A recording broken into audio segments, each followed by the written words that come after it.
Hello everybody, welcome back to another Mathnasium video. Take 226 here. We're going to do the Unit 3 final review.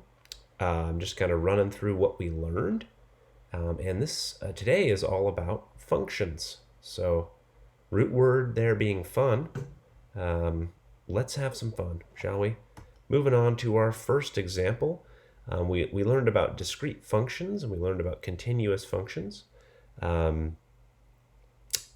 But you have to realize first that what we're looking at here is a relation, and not all relations are functions. So a relation is just a set of ordered pairs. That set could have a finite number of points or an infinite number of points.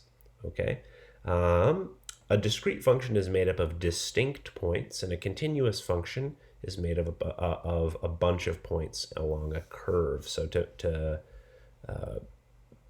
look at discrete relations and continuous relations, we'll see discrete first, then continuous later. So we don't even know if this relation here is a function or not. So there really should kind of be a question mark after that.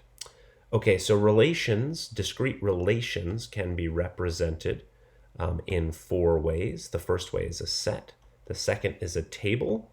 Typically we do x and then y. We plug those in. -3, 4, 5, -1, 4, -1. Notice here I'm not doing any math whatsoever. I'm really just copying the points from the set down into the table. No rearranging or anything there. So let's take a look at the graph. What do these points look like on the graph? These are the ones you're most familiar with. You know, the set, you got to have the squiggly brackets, comma separated, and then points. There's 4 points here. Table, you're just writing those 4 points down. Nothing too tricky there.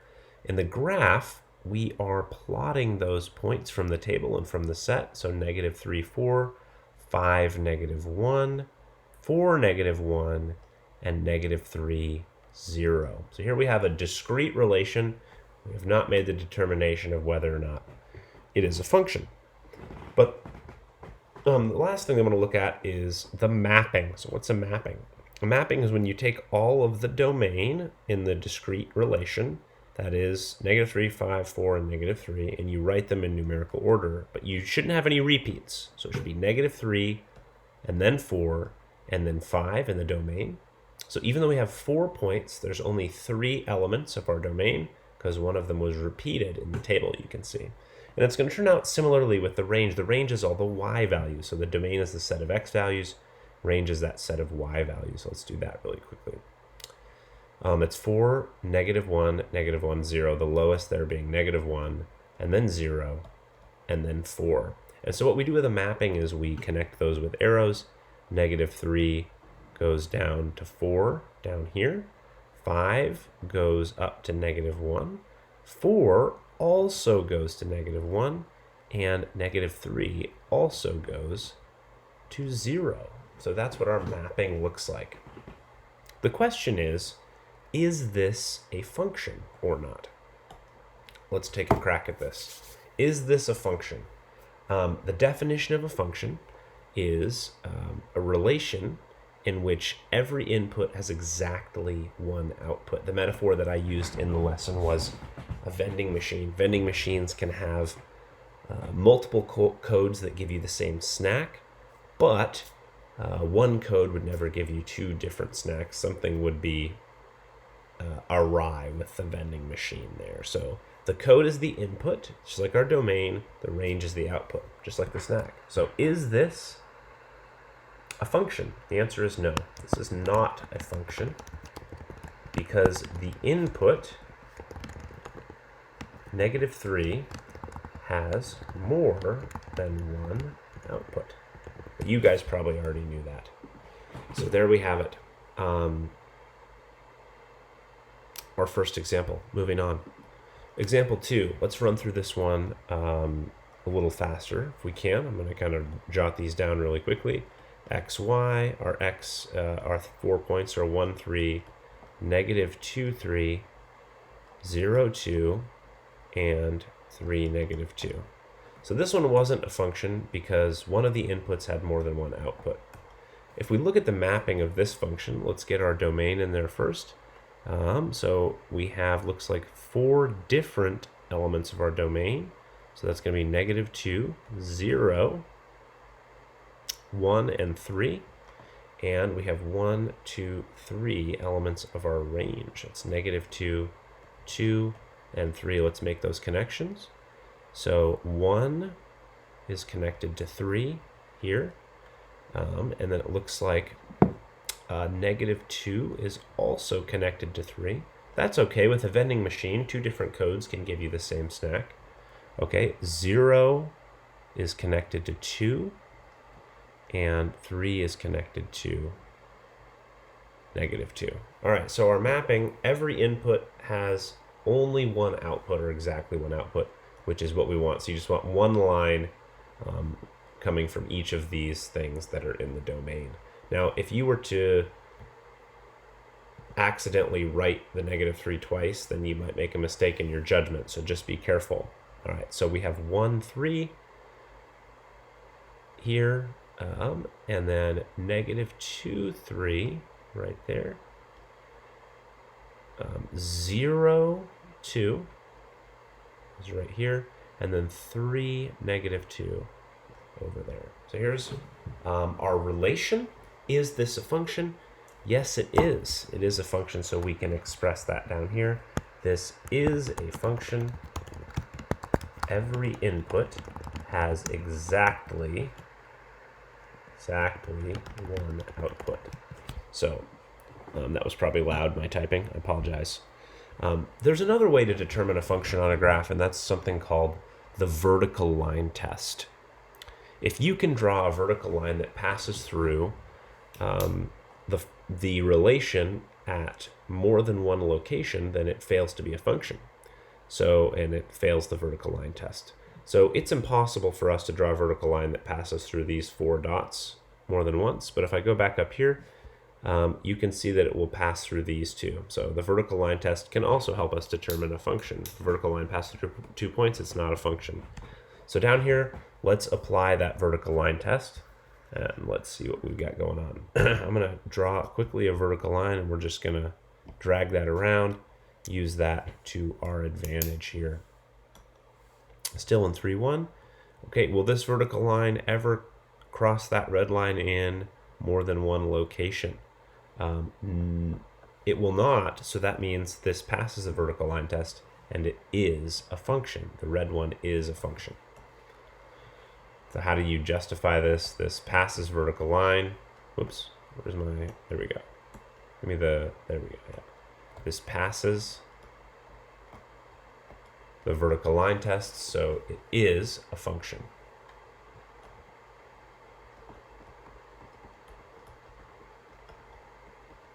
So this is a function.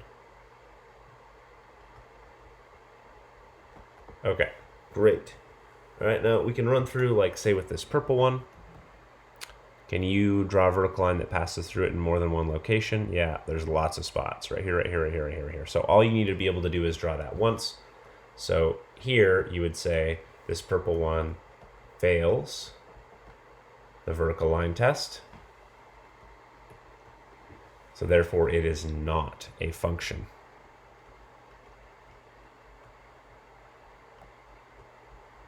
It's a relation, but it's not a function. You guys try the last 2, and I'll go over them here in just a minute.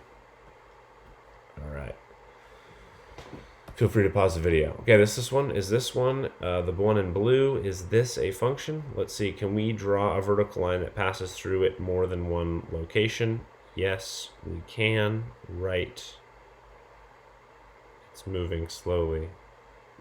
Right there. Yep. So that one is not a function.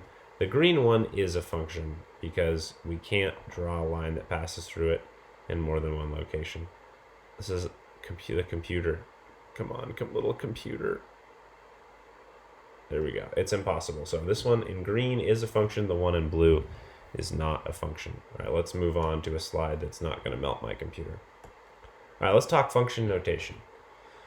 Function notation, remember this f next to the x does not mean multiply. It means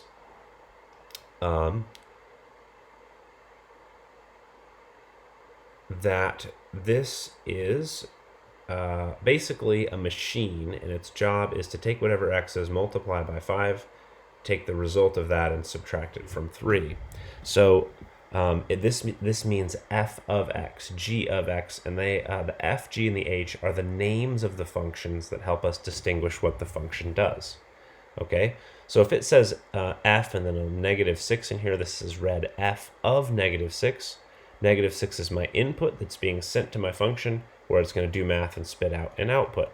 So let's do that math. So to do this, all I do is rewrite 3 minus 5x, but instead of writing the x, I'm going to write -6, the input that's being plugged in. And I'm just doing math, okay? So order of operations, that's really all this is. I have a minus and a multiplication. Multiplication must happen first. This is -5 times -6, so this turns into 3 plus 30. We'll get the final answer there, 33. My input was -6 into the function f, and the output was 33. If I plug -6 into a different function, well, we'd probably get a different answer. Let's try g of 7. Switch to green. G of 7. Instead of sending 7 to the red function, it's going to go to the green function. And so I'm going to rewrite negative, but everywhere that there's an x, this takes no math, I'm putting an empty set of parentheses there. Now inside those parentheses, I'm going to plug my number 7. Make sure I have my notes pulled up.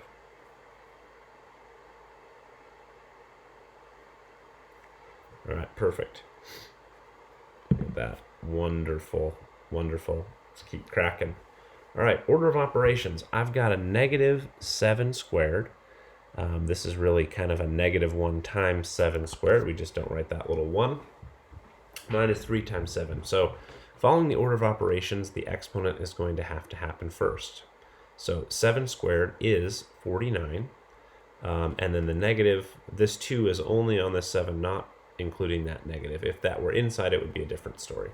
So this turns into negative 49, or -1 times 49, which is -49, minus, now we can actually do these at the same time because they're separated by subtraction, minus 21. And -49 minus 21 is a number. Let's see here.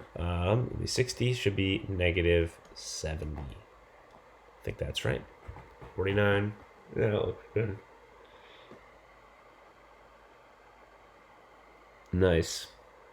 Oh, sorry, this is a +3 there. That's where my mistake was. There we go. Bingo. All right, so that is -49 plus 21. We got 49 bad guys, 21 good guys. And you'll get the final answer of -28. That seems correct. Okay, good. So I just forgot my plus there. Please fix that in your notes if you're working through. All right, and then h of -10, we'll do that one really quickly. This is absolute value bars. Remember, absolute value means distance from 0, but we'll get to that bridge when we come to it. Or we'll cross that bridge when we come to it. Okay, so I go to my function. I'm at x. I'm plugging in -10, and then -4 over here. Okay, so starting on the inside of my grouping, I'm going to do -10 plus 6. 10 good guys, or 10 bad guys, 6 good guys. You end up there with a -4 plus, -4 in absolute value bars, -4 outside the absolute value bars. So now we have to take the absolute value of -4. That means how far is -4 away from 0? Well, it is 4 away from 0. So you get 4 minus 4, which equals 0 is your answer. So h of -10 equals 0. That's your answer. So what happens when you do a combination of these functions together? Well, if it looks like this, I recommend you just rewrite. Sorry, we'll switch to black here. The first step when you see numbers and h's, and can look really confusing. I want you to think about h of 1 as a single number. It's just like the number 5 or something. I don't know what it is yet. And g of negative 5 is also just some number. I don't know what it is yet. So we're going to find out. And so what I'm going to do is those things that have the brackets over them, I'm going to replace them with empty parentheses. So it's going to look like 3 times something minus 4 times something. I just don't know what those somethings are. So what do the somethings become? Well, I go off to, I believe it's h first. Or is it f? H of 1. All right, so I'm going to go here, and I'm going to send 1 off to h. So this expression here is that I just replaced those two things. So inside the absolute value bars, I'm going to have 1 plus 6 minus 4. And then over here in this group of parentheses, that was sent to g. So that will be in green. And I'm going to write negative, except I sent negative 5. Negative 5 squared plus 3 times negative 5. Okay, great. And so I'm going to switch to one color now so you can see where these went to. I'm plugging in 1 into h, that goes in here, and now we can just simplify, but we got to do inside the parentheses first. So I have to figure out what h of 1 is. All right, so this is 3 times the absolute value of 7 minus 4. And then over here you have 4 times. Let's do our exponent first.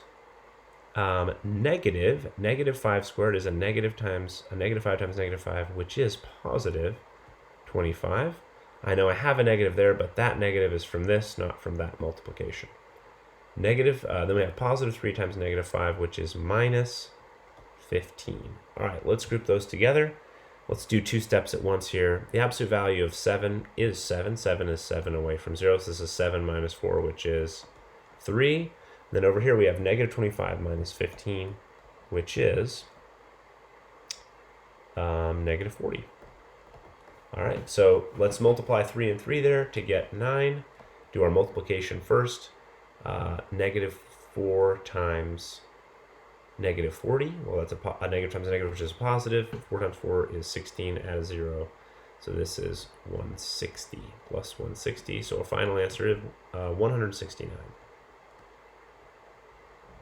13 squared. It's a great number. Moving on. What happens when we put functions inside of other functions? Is this something that we can do? And the answer is absolutely. Absolutely. So we're going to do f of h of 0. So in black, it's going to be f of, now you start on the inside. Here I have h of 0 is just some number. So I'm going to replace that by going to the function in blue, and I'm going to write 0 plus 6. Okay, 0 plus 6 minus 4. I just am rewriting this function. You have to use inside these parentheses. You have to use parentheses at this step. So just be careful. All right, 0 plus 6 minus 4. So now this turns into equals. We can kind of go from here. I'll switch back to black. This is f of 0 plus 6 is 6, absolute value of 6 minus 4, which equals f of, absolute value of 6 is 6, 6 minus 4, which is 2. So we're looking for what is f of 2. So basically what happened there was, recap, I plugged 0 into h, the output of that was 2, and now 2 is being plugged into f, which is our red function. So it's going to turn into 3 minus 5 times 2. 5 times 2 happens first. 5 times 2 is 10, so this is 3 minus 10, which is negative 7. Great. So that's how we put functions within each other, and that's called a compound function. All right, let's do this one. You guys can try this one on your own. Feel free to pause the video if you want to give it a shot. I guess you could do that anytime. I don't need to invite you for you to be able to do that, but I'm inviting you now, so if you want to. Okay, this is g of negative 1. So the first thing we do is plug negative 1 into g. So that's going to be g of, and then g of negative 1, so that's going to be negative 1 squared plus 3 times negative 1. Exponent first, negative 1 squared is positive 1, but we have the negative out here. So this is g of negative 1, and then 3 times negative 1 is negative 3. So here we have g of negative 4. So we plugged in negative 1, we got out negative 4. Now we're going to plug negative 4 into g again to get negative 4 squared plus 3 times negative 4. Again, exponent first. This is going to be negative, and then we do negative 4 squared is positive 16. Positive 16 times, or the opposite of positive 16 is negative 16. And then minus 12. We get the answer, negative 28. Cool. So g of negative 1 is negative 28. Okay, moving on to 3-4, we learned about sequences. A sequence is just an ordered list of numbers, basically. And so there was one type of sequence in particular I wanted us to practice, that was arithmetic sequences. An arithmetic sequence is when you are adding or subtracting the same number each time you moved on to the next term in the sequence. And so what we're talking about here is, are we adding or subtracting the same thing? It turns out we are. If you take a look at each of these steps, you'll see that at each step we subtract 7. So that means this is an arithmetic sequence. Okay, this is arithmetic. I'll put a little check mark at this example. We are subtracting 7 at each step. So now your next challenge is to write this thing called the explicit formula. The general case explicit formula is a of 1, which is your first term, plus the common difference times n minus 1. The common difference is what we are adding to get to the next step. In this case, d is equal to, we're not adding anything, we're subtracting, so it means we're adding negative 7. Okay. So what's our explicit formula for us to use for this particular arithmetic sequence? It's our first term, a of 1, which is 138, okay, plus the common difference, which is minus 7 times plus negative 7, and minus 1. So this is my explicit formula right here. All right, so what if I wanted to find, let's say, the 300th term in this sequence? If I wanted to find the 300th term, that would be a of 300. A of 300 is then equal to 138 minus 7 times 300 minus 1, which is 7 times 138 minus 7 times 299. All right, and then we just have some order of operations to do. Negative 7 times 299, what is that? 2093. This ends up being 138 minus 2093.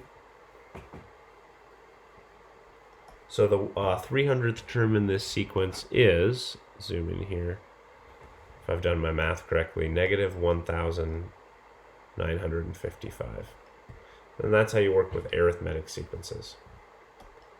So is this an arithmetic sequence? Well, there's clearly a pattern. If you take a look, take a minute and see if you can figure out what that pattern is. What are we doing to get to each step? You said times 10. That is correct. You are multiplying by 10 each time. So there is a pattern, but it's not an arithmetic sequence, because here I add 36. Here I add, what is it? Well, I guess I'm really subtracting 36. Here I'm subtracting, I think, 360, and so on and so forth. So we're not subtracting or adding the same amount each time. So unfortunately, this is not arithmetic. Okay, cool. All right, we're almost done. Let's talk domain and range. So with continuous functions, we wanted to be able to describe those graphs using interval notation. And the things that we're interested in are things like the domain. Domain is the set of all x values. And the way I describe it is, imagine this getting squished onto the x-axis, this shape. If I were to squish this down onto the x-axis, this stuff gets forced down, this stuff gets forced up. These would be every possible x value on my graph. What is the lowest possible x value? Well, that would be this point over here.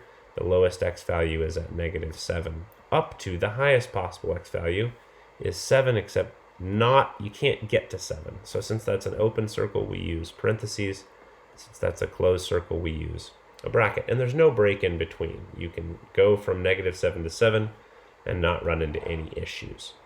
Okay, what about y's? Ranges are our y values. What is the lowest in the y direction that we get? The lowest is right here at -6.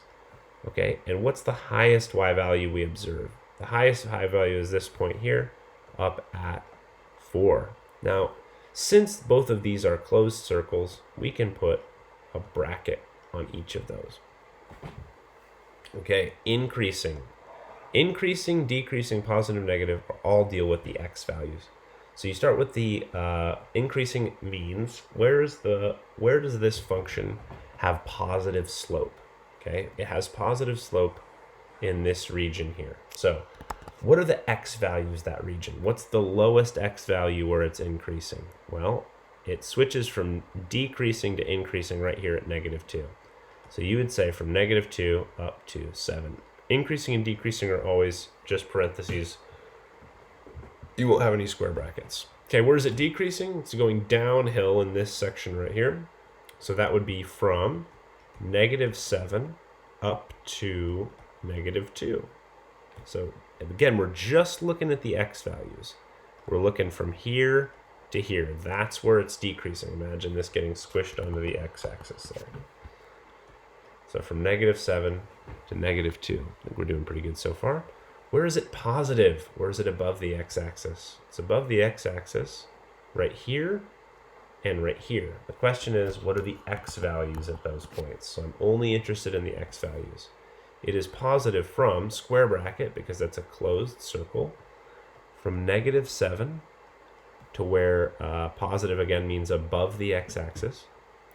So it crosses the x-axis at -5, so it's positive from -7 to -5.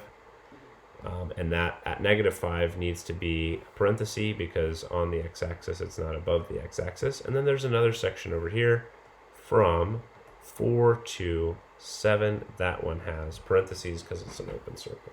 Great. And then negative is below the x-axis.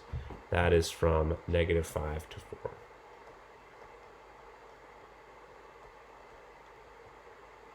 Okay, cool. And that one is going to be 2 sets of parentheses. Let me check my work. Looks good. Okay, you guys try this one on your own. Pause the video, give it a shot, or just work on your packet and you can watch this and hopefully it makes sense. Okay, domain. Domain, what is the lowest x value? This is the x-axis, so the leftmost x value. It continues going to the left forever and it continues going up forever, so the leftmost domain value is -infinity. What is the rightmost domain value? 5. Cool. All right, great. Range. Let's do the y values. What is the absolute lowest it goes? It turns around at 1. So the lowest it goes is 1.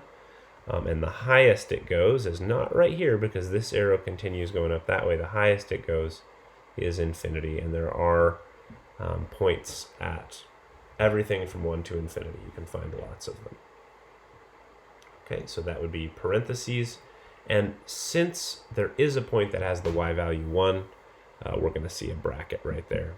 Where is it increasing? That means where does it have positive slope? Where is it going uphill as I'm biking from left to right? Okay, this is the section right here where the graph is increasing. So I'm going to go down. Now we're not going to use red here. We're going to use blue for our domain. It's increasing on this section. What are the x values at those sections? Don't look at the y values. Don't look at 7. You're looking at these x values down here. And that is from -5 to, now it looks like it's about -1.5. So it's increasing from -5 to -1.5. That's right here. Okay, cool. Where is it decreasing? Where is it downhill? From here and here. So how do we write that? Well, we're going to have two groups. It's decreasing from negative infinity is over this way. Negative infinity. I know this arrow is going up, but we're talking about the x values. And it's getting more and more negative over there. So where is it going downhill? From negative infinity to negative 5. Union from negative 1.5 to 5. Okay, the x values. Good. Positive, negative. Where is it positive? Where is it positive? It's positive above the x-axis across the entire domain. From negative infinity to 5. And where is it negative? Well, it's never negative. It is not negative. So, since it's not negative, oh,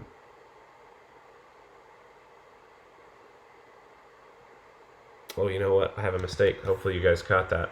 That 5 is a closed circle, so that should be a bracket. That's what happens when I record late at night. Okay, that should be a bracket on that 5 there. Please fix that. I'm hoping some people caught that, and I'll be really happy. Where is it negative? Where is it below the x-axis? It's below the x-axis. Never. So you would say D and E, there is no domain value where it's below the x-axis. That doesn't exist. So I did make a mistake. That should be a bracket because this is a closed circle there. Okay, guys. That's it. Thanks for watching today's video. And yeah, hope you guys are doing well. And keep sending me emails. We'll talk to you soon. Later, bye.